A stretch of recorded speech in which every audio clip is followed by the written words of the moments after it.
I'm sorry, Uncle Albert. No, all day we're so sorry, Uncle Albert. But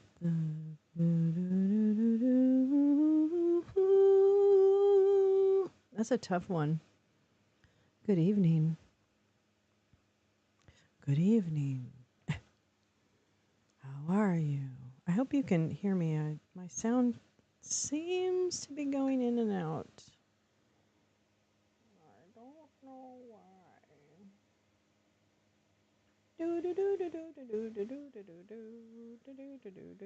It seems a little like a little fuzzy to me. Just a tiny bit. But I don't know if that's true or not. Good evening, Oomph. How are you? Good evening, sir. How are you on this fine Monday?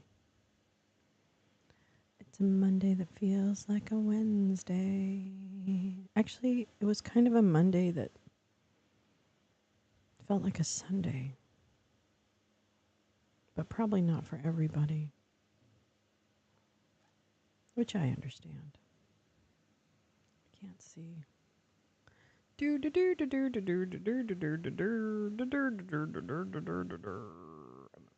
myself a little bit bigger. Smacker. Waka waka waka waka. Hi Peace Love, how are you? Good to see ya. Let's see. Well, today we did a little shopping. We did a little because we have been doing some spring cleaning. Part of our trip was to get some organizational tools in order to kind of, obviously utilize. But I have to admit that sometimes that kind of purchase is a little bit exhilarating in terms of purchasing things that are like will help your surroundings be more peaceful. More organized. But so yeah, we did a little bit of, but it was nice because it was outdoors, so that's nice. It was nice to be outdoors. I don't feel like I spend enough time outdoors. I think this summer I might try to change that. I think I might try to go outside just much more so than I do right now. I think that's a good idea. I think I should do that. Anyway. Oh, and then I streamed this morning. A little bit, not much. What was it? Oh, I just read the New York Times. It was actually kind of boring. TBH. But I'm not sure I'm going to keep the New York Times subscription. I suppose I should get rid of it like everyone else has. I think it's probably for the best. But, oops, hold on. But I think that I want to have another like news source.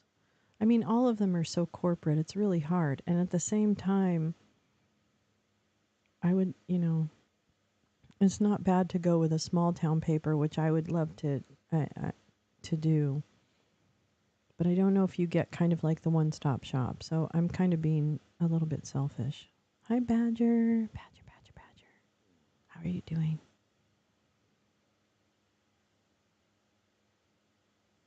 Anyway. So yeah, let's see, what else?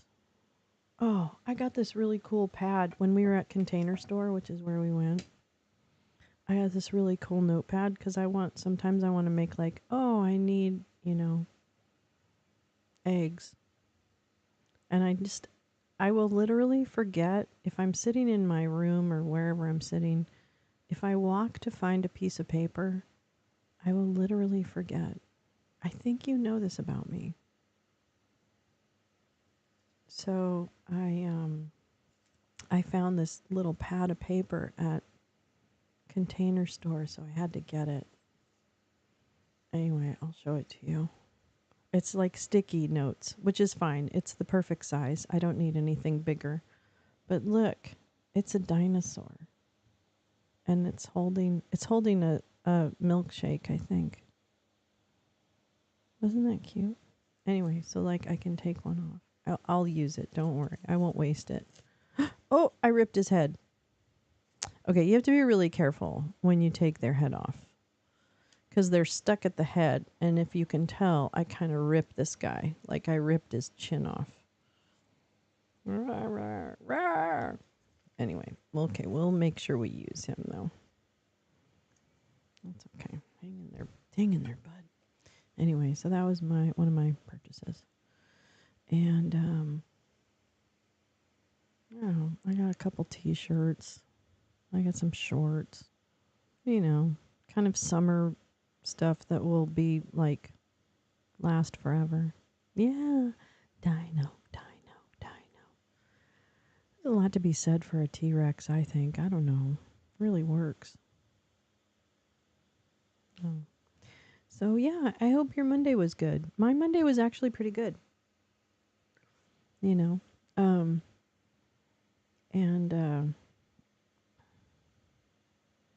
I don't know. It's just really, it's still kind of amazing to me what passes for entertainment on YouTube. But at the same time, then I have to remember, well, you pass for entertainment on YouTube to some degree. So you better be careful what you say. And also the fact that I think it's me. I think I seek out, not seek out, but because of the way I've watched media over the last however number of years, I've watched too much chuddery, and I think that has forever fucked my algorithm in ways that will never heal. We'll never fully heal. Oh, that's okay.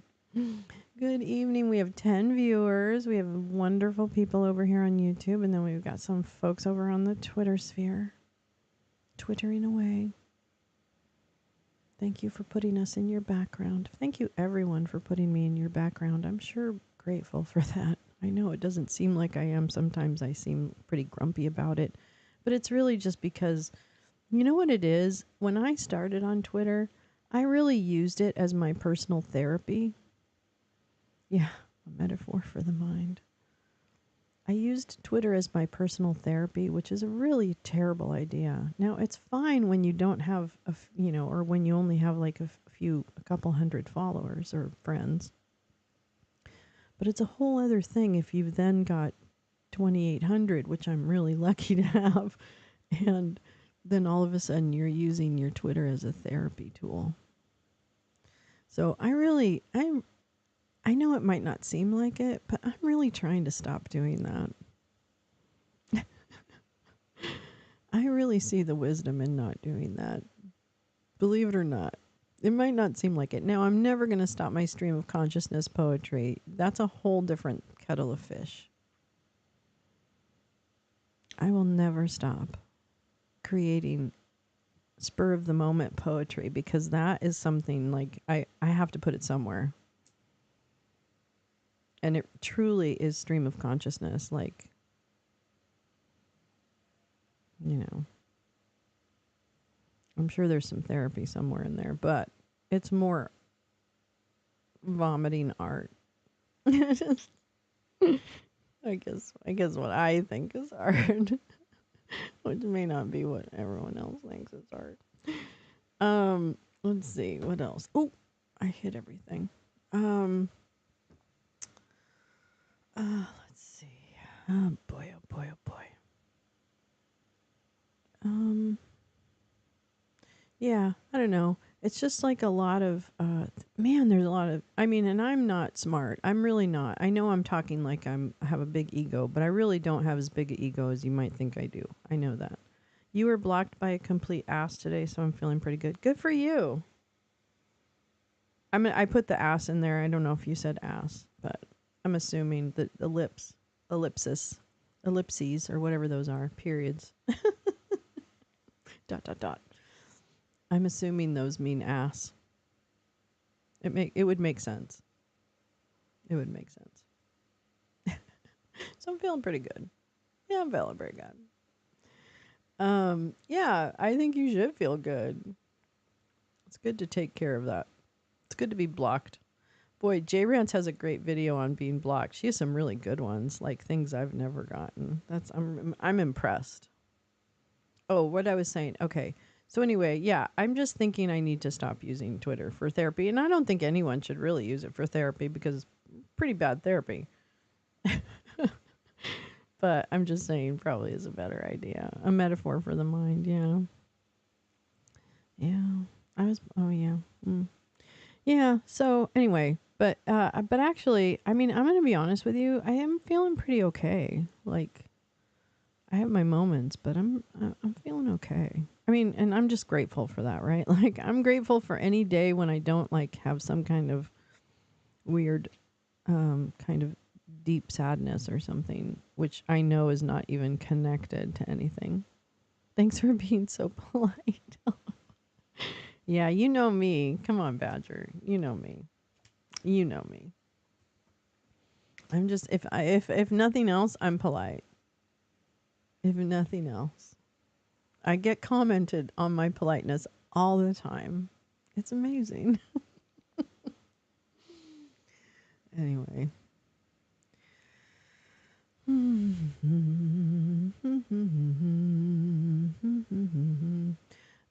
I should get reading.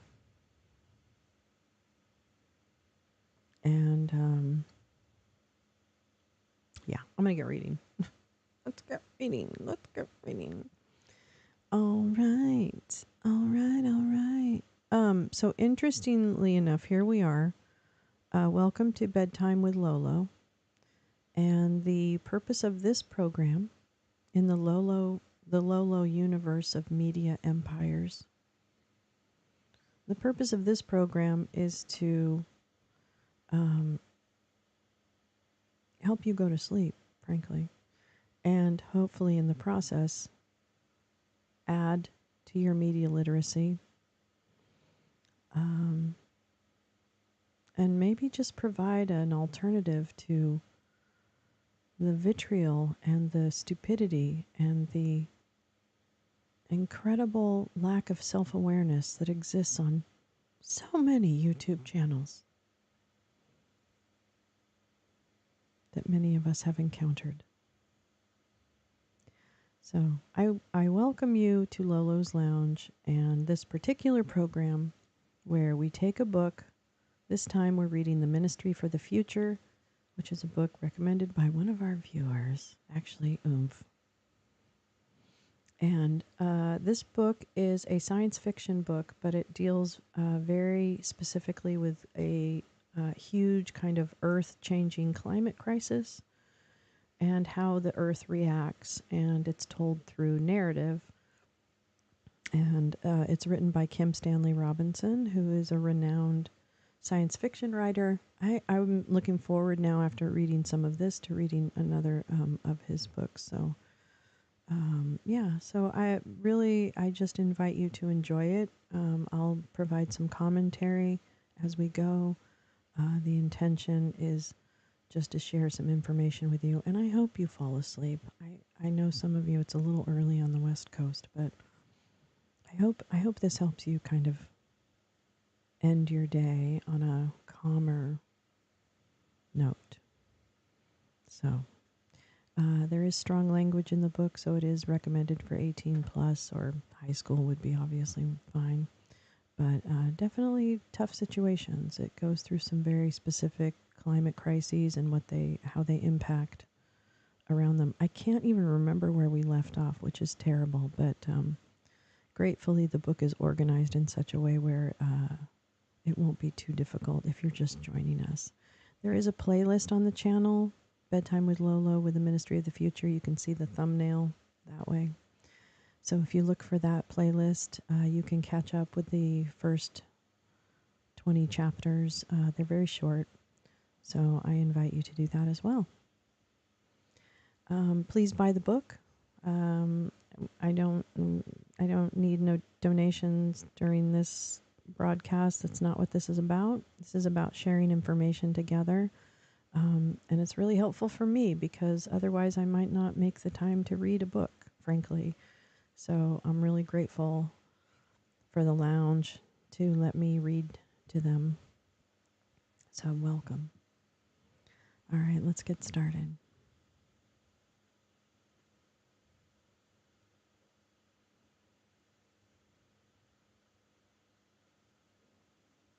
All right. The Ministry for the Future. Chapter 20.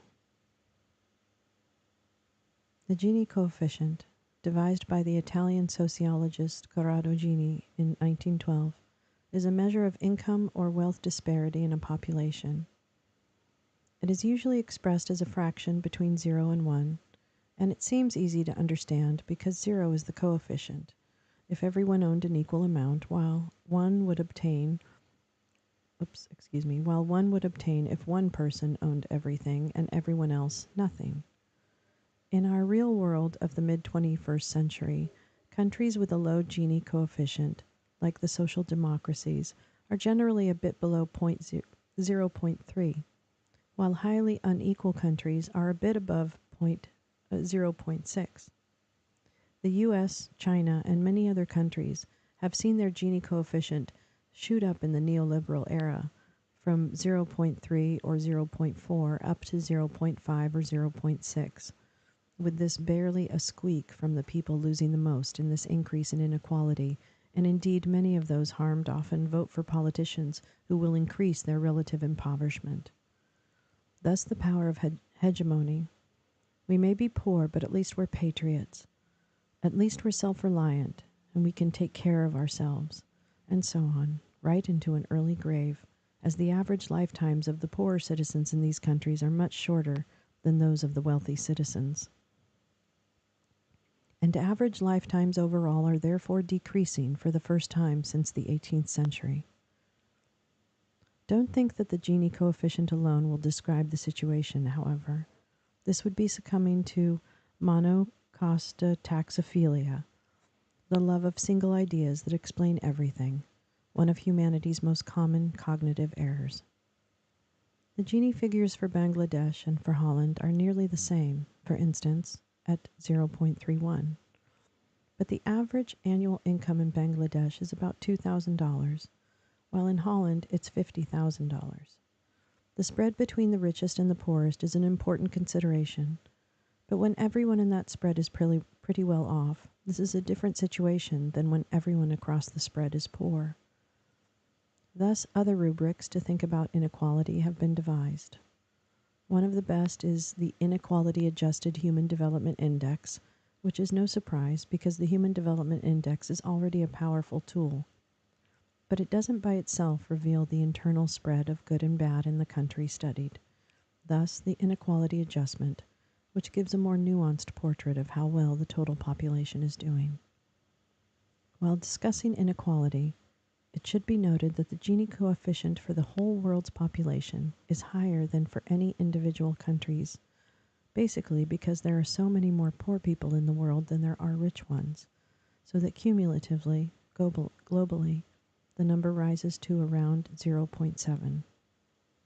Also, there are various ways of indicating inequality more anecdotally, perhaps we could say in more human terms, than such indices. The 3 richest people in the world possess more financial assets than all the people in the 48 poorest countries added together. The wealthiest 1% of the human population owns more than the bottom 70%, and so on. Also, note that these disparities in wealth have been increasing since 1980 to the present, and are one of the defining characteristics of neoliberalism. Inequality has now reached levels not seen since the so-called Gilded Age of the 1890s. Some angles of evidence now suggest that this is the most wealth unequal moment in human history, surpassing the feudal era, for instance, and the early warrior priest peasant states. Also, the 2 billion poorest people on the planet still lack access to basics like toilets, housing, food, healthcare, education, and so on. This means that fully 1/4 of humanity, enough to equal the entire human population. It's an entire word, oomph, and I'm pretty proud of myself. No. This means that fully 1/4 of humanity, enough to equal the entire human population of the year 1960, is immiserated in ways that the poorest people of the feudal era or the upper Paleolithic were not. I'm going to read that again. This means that fully 1/4 of humanity, enough to equal the entire human population of the year 1960, is immiserated in ways that the poorest people of the feudal era or the upper Paleolithic were not. Thus, inequality in our time. Is it a political stability problem? Perhaps. In controlocracy backed by big militaries? No. Is it a moral problem? But morality is a question of ideology, one's imaginary relationship to the real situation. And many find it easy to imagine that you get what you deserve, and so on. So morality is a slippery business.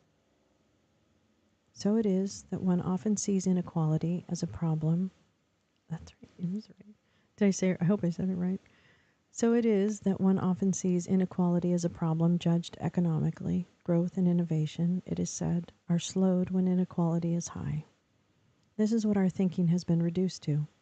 Essentially, a neoliberal analysis and judgment of the neoliberal situation.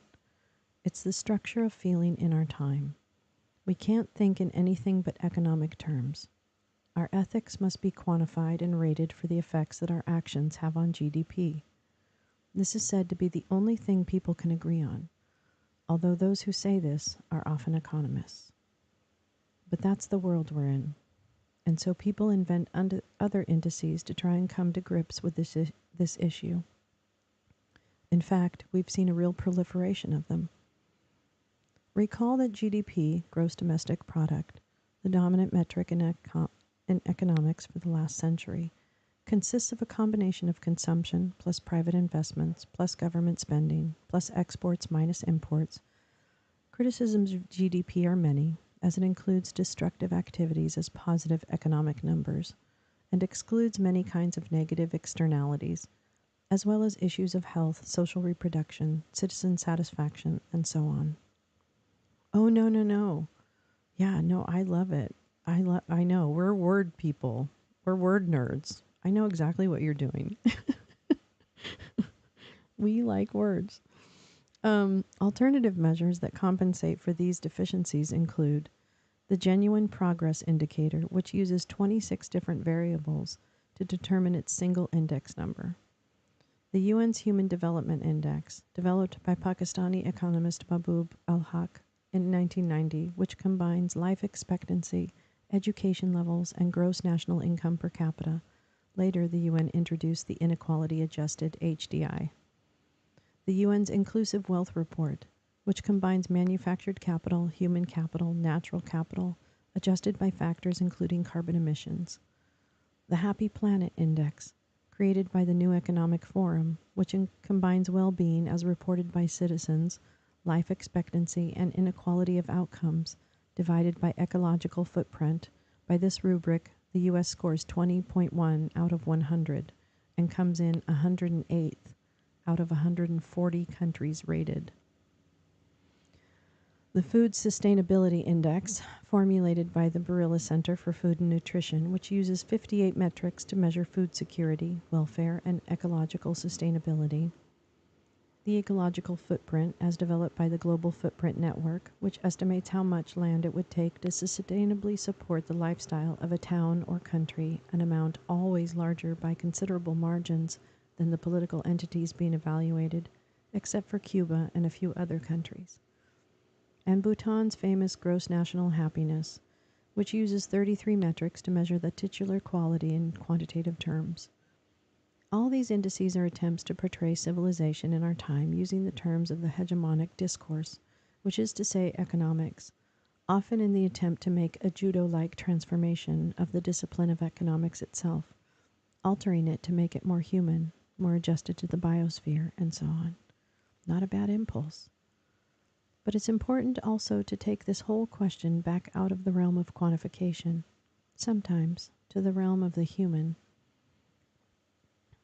and the social, to ask what it all means, what it's all for, to consider the axioms we are agreeing to live by, to acknowledge the reality of other people and of the planet itself, to see other people's faces, to walk outdoors and look around. That's what I was talking about. That's the end of chapter 20. That's what I was talking about, going outside.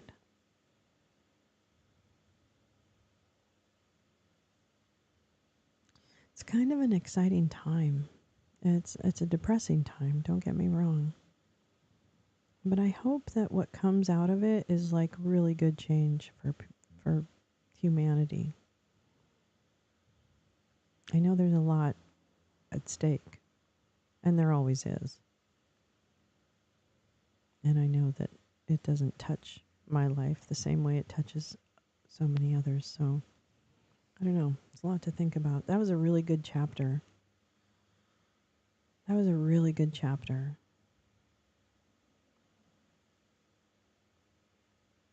I remember being a boss, you know. I don't know if any of you are bosses at where you work. But I remember being a boss. And I hope you can relate. Maybe you can't. I don't know. But sometimes you felt like you were really backed into a corner in terms of making decisions that, you know, would necessarily have some kind of negative impact as well as having a positive, you know, for whatever reason. Or you make, you know, decisions and you didn't have all the information, or you made like a little light on the fiction. Yeah, a little too much. But I think that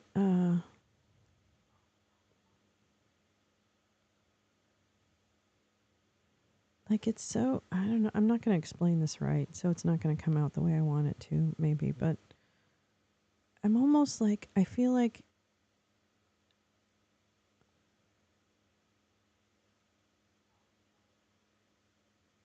I don't know, I feel like I was always like grasping. I thought I was a pretty good manager, right? Like I was pretty good.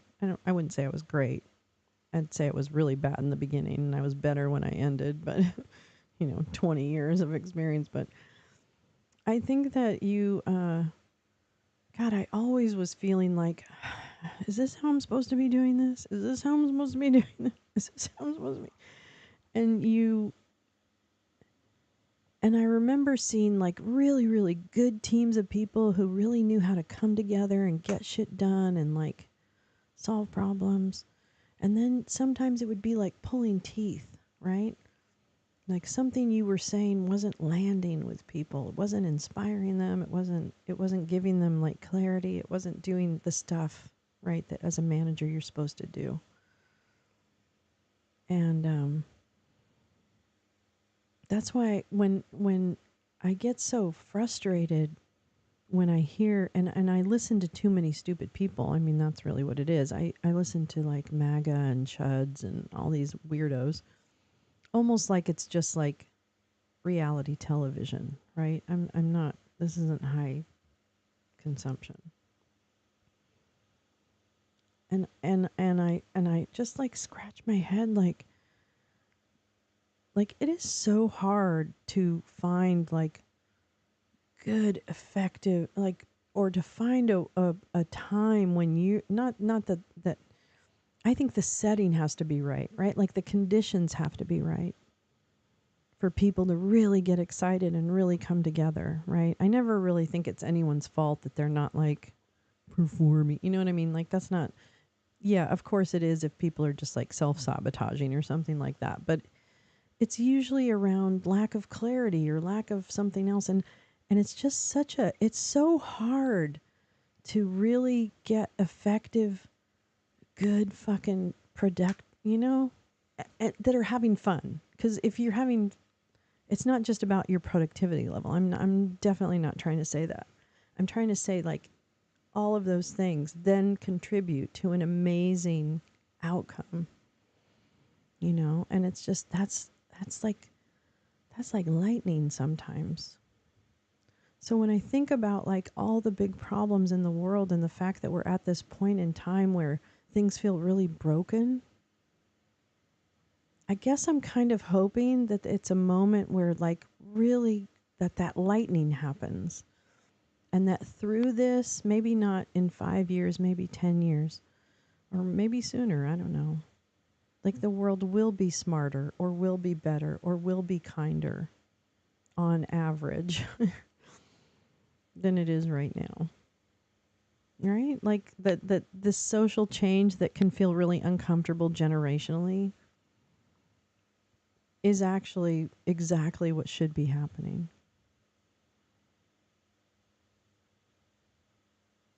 I'm not saying it right, but that's what's in my head.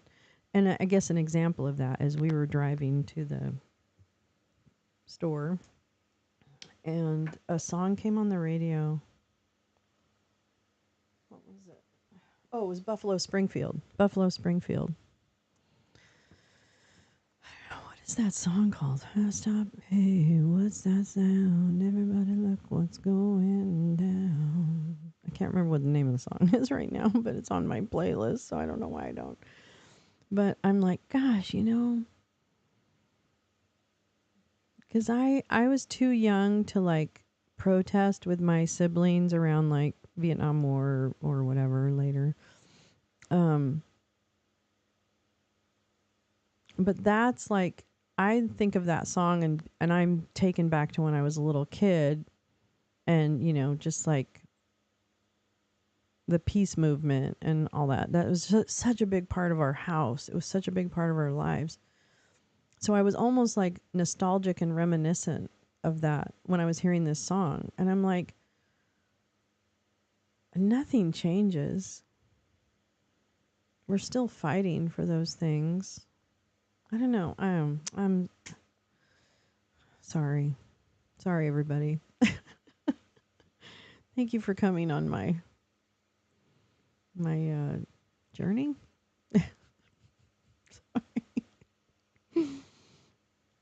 Anyway, sorry. I think I'm going to have a little weed. I think maybe a little weed is what's in order here.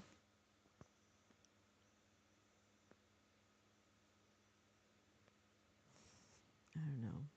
It's all good for what it's worth. Yeah, exactly. That's exactly for what it's worth.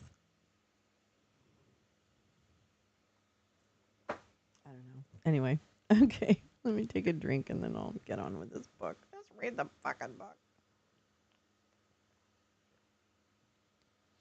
Hey, Sammy. Sammy. Sammy. Oh, it's Sunny. It's not Sammy. I have to sneeze.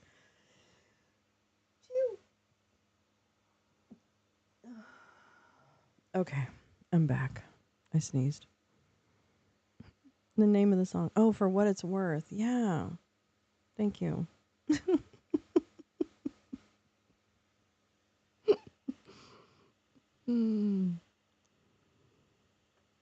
Trying. Yeah, Buffalo Springfield. That I remembered. I remembered it was Buffalo Springfield. I just couldn't remember. Anyway, it's a good song. Is For What It's Worth. Yeah, I know. I'm sorry. Hi, everybody. Hi, everyone. Hello. We have 21 viewers. Oh my gosh. Hi, everybody on Twitter. How you doing? Nice to see ya. Okay, I'm getting on with it. I'm sorry. Chapter 21. We were on the lakefront in Brissago, on the Swiss side of Lake Maggiore, partying on the lawn of Cinzia's place just above the narrow park between her property and the lake.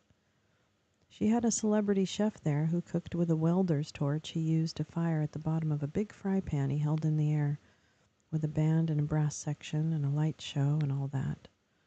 Altogether a righteous party. Lots of happy people there, skewing young because that's the way Chinzia likes it. Hi, Jen. But the narrow stretch of grass between her lawn and the lake was a public park, and as we parted we saw a guy down there on the shore just standing there staring at us. Some kind of beachcomber dude holding a piece of driftwood. Nothing Chinzia's security could do about him, they told us. Actually, they could have if they wanted to, but they didn't. The local police might make trouble if someone were objected to just for standing on a public beach. This is what one of them told us when we told him to make the guy go away.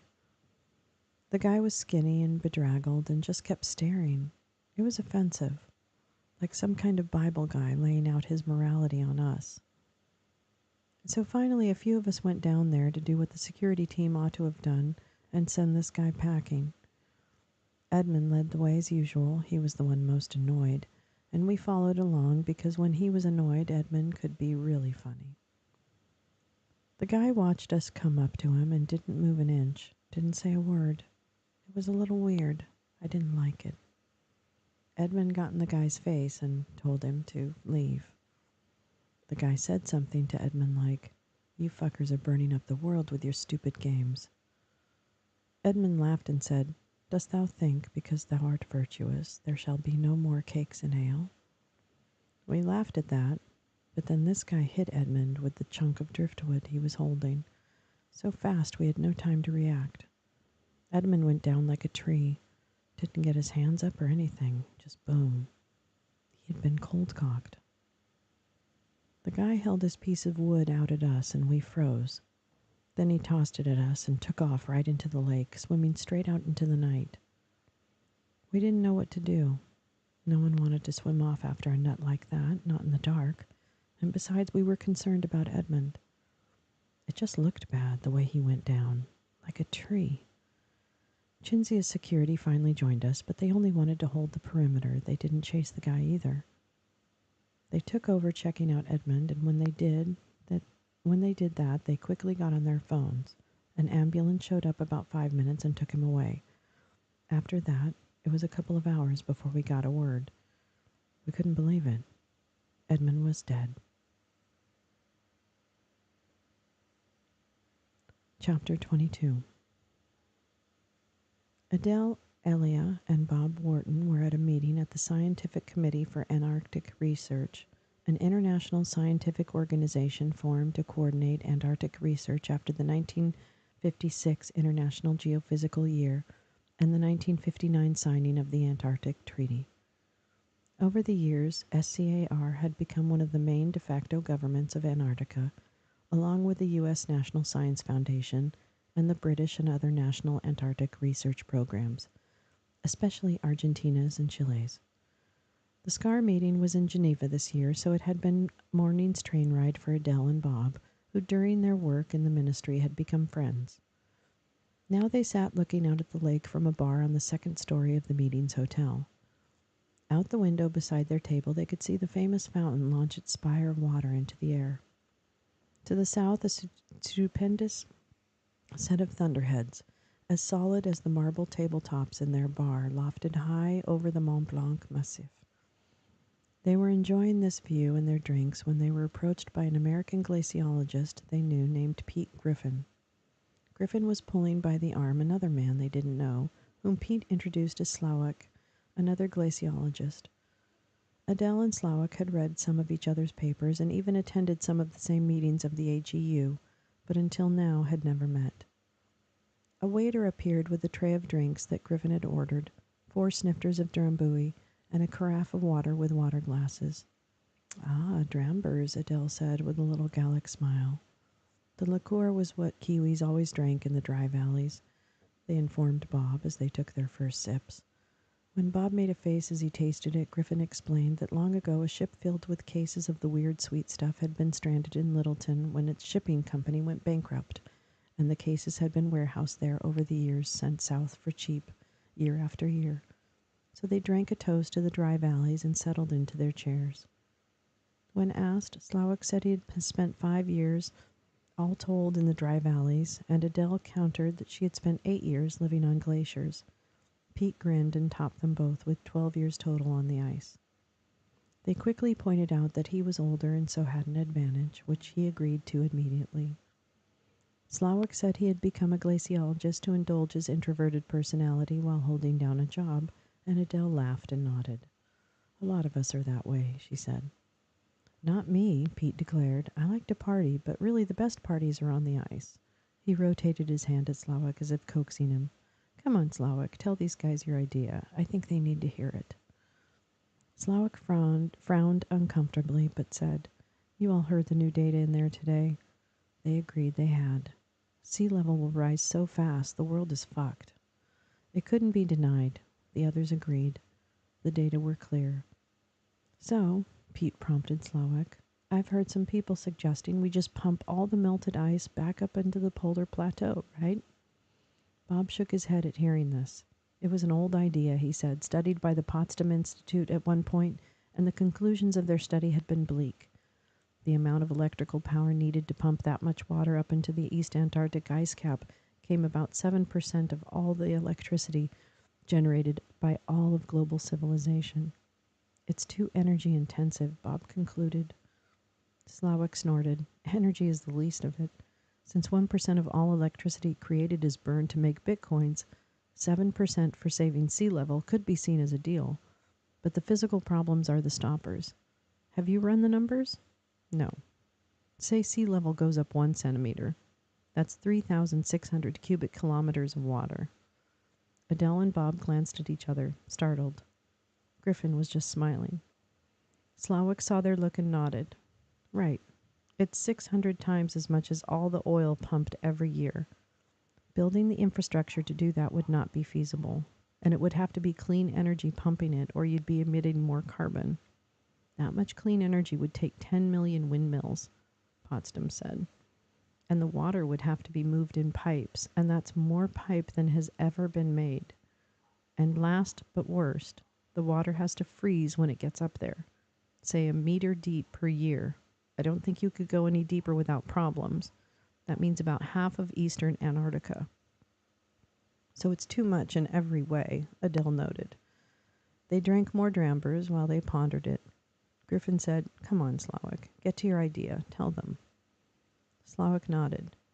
Reality of problem is that glaciers are sliding into the sea 10 times faster than before. Yes. So the reason for that is there's more meltwater created on the ice surface every summer because of global warming.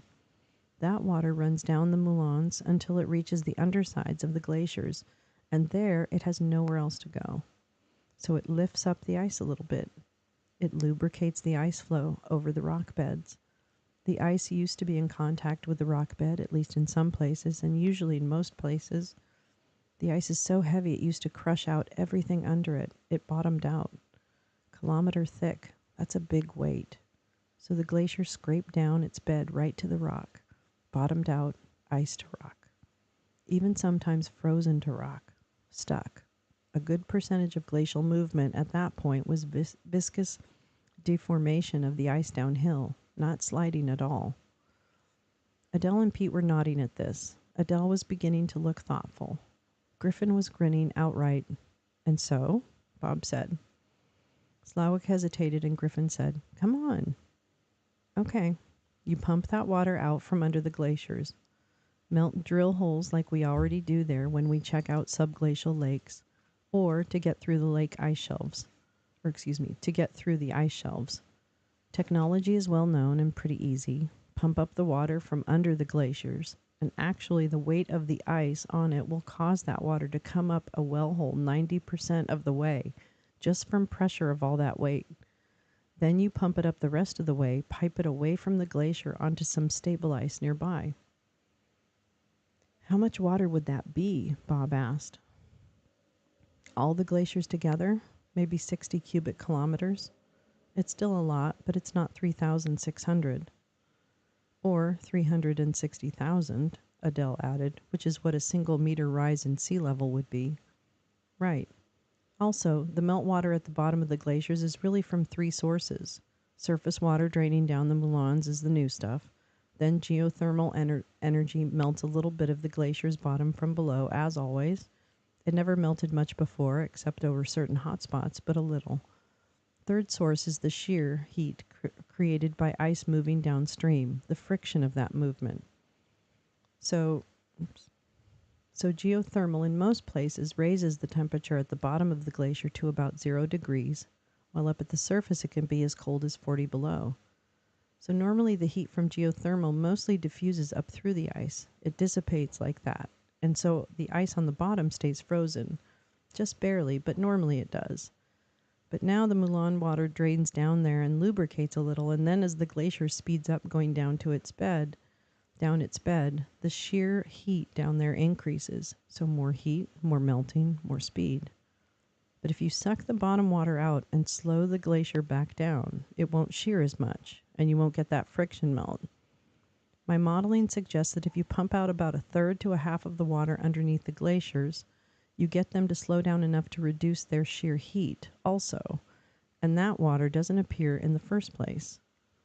The glaciers cool down, bottom out, refreeze to the rock, go back to their old speed. So you only need to pump out something like 30 cubic kilometers from under the biggest glaciers in Antarctica and Greenland. How many glaciers? Pete asked. Say the 100 biggest. It's not so bad. How many pumps per glacier would you need? Bob asked. Who knows? It would be different for each, I'm sure. Would be an experiment you'd have to keep trying. Expensive, Bob noted. Compared to what? Pete exclaimed. Adele laughed.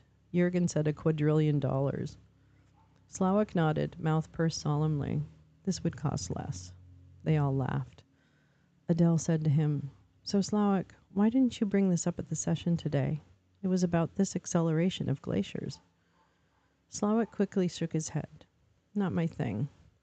A scientist gets into geoengineering. They're not a scientist anymore. They're a politician.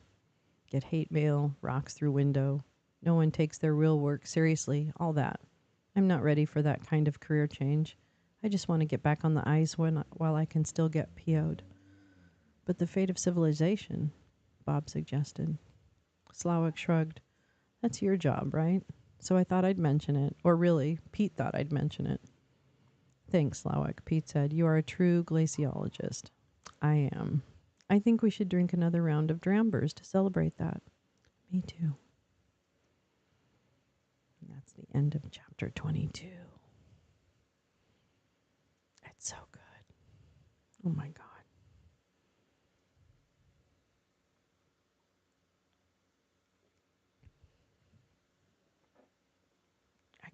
I had to read that slower because I can't even understand. I think I get it though. I think I get what they were saying. But it's definitely getting to a technical point. I'm also just guessing at how I pronounce some of these things, so I really apologize if I mispronounce anything. I do apologize. Sometimes that can be really annoying. Okay. Chapter 23. It took a while to get a gun.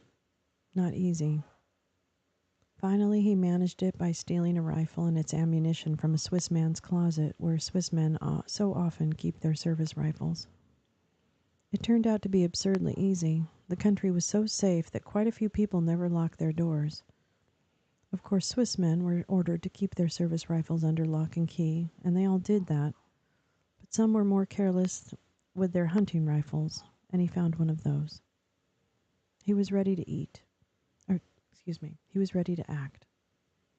He researched the subjects of interest. One of them would be attending a conference in Dubendorf. Is it Dubendorf? Yeah, Dubendorf in a month. So he carried the stolen rifle in a backpack over the Zurich to a parking garage near the conference center in Dubendorf and took the stairs up to its top floor, then climbed onto its roof.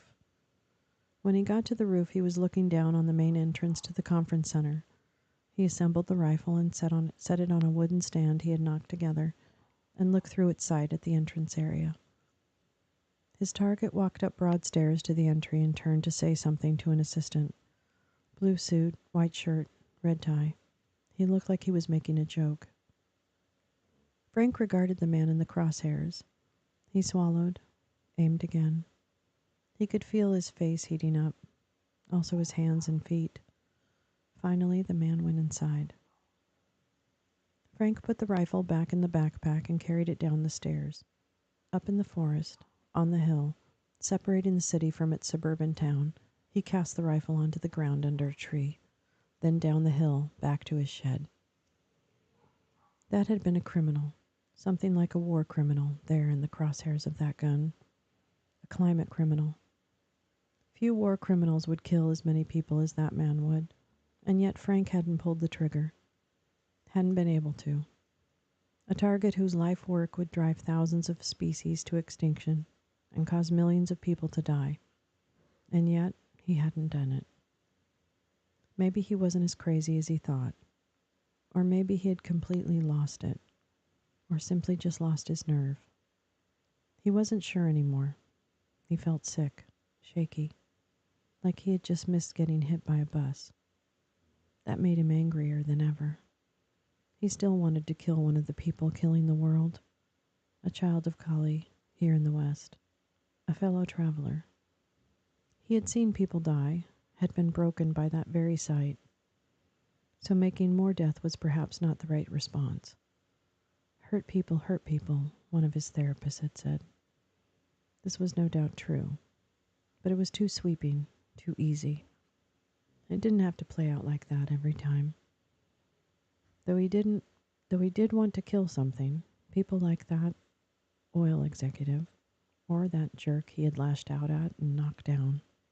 Thoughtless assholes, or great people as they might be, some of them both, no doubt. They might get killed for their crime someday, and deserve it too, but not by him. He didn't care about that guy he had hit, but that was an accident. Shooting someone was not like punching an asshole.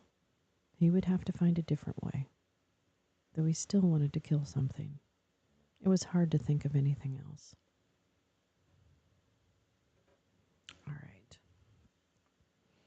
I'm gonna stop us right there. Yeah. Frank is our hero. If you haven't been with us for the earlier part of the book, we met Frank in the beginning of the book. Frank was an aid worker who was in India when a massive heat wave kills millions of people at once, and he managed to survive barely. And so we follow Frank as he tries to deal with the trauma and his anger over how climate change is allowed and kills so many people. So I do highly recommend reading and or picking up this book or listening to the beginning. It's really an excellent book. I'm really enjoying it. For as hard as the subject matter is, I'm really enjoying it. Yeah, it was a great shift. So I know I say that every time, but it really is really good. So, yeah. I will be on tomorrow morning, and let's see. Tomorrow's Tuesday. I feel like there's something happening tomorrow. Oh, well, it's not a big deal. I have my water delivery. Yay, and the new water comes. Yay. I feel like I need a blanket. It's so chilly. Chilly.